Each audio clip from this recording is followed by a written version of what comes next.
Commissioner city police CV आनंद तमाम senior police अफसरान की मौजूदगी में ट्रैफिक कॉम्प्लेक्स नामपल्ली हैदराबाद के पास नए तजदीदशुदा डीसीपी सेंट्रल जोन ऑफिस का इफ्तिताह किया। इस मौके पर खुसूसी पूजा की गई। कमिश्नर पुलिस ने मीडिया से बात करते हुए तफसीलात से वाकिफ करवाया।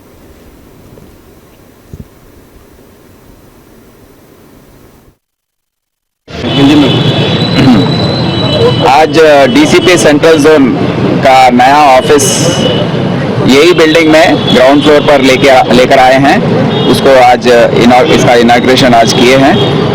आपको पता है यहाँ पर यही बिल्डिंग में 3rd फ्लोर में ये पहले फंक्शनिंग था। हमको बंजारा हिल्स के नए बिल्डिंग में सीपी ऑफिस एस्टैब्लिश होने के बाद करीब वहाँ पर 18 फ्लोर स्पेस है। वहाँ पर SB, law and order, coordination और एडमिनिस्ट्रेशन के पूरे ब्रांचेस वहाँ पर शिफ्ट हो गए हैं।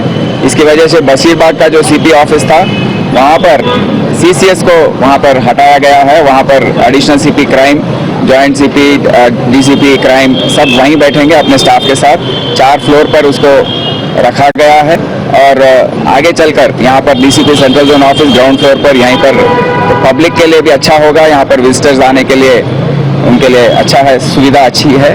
और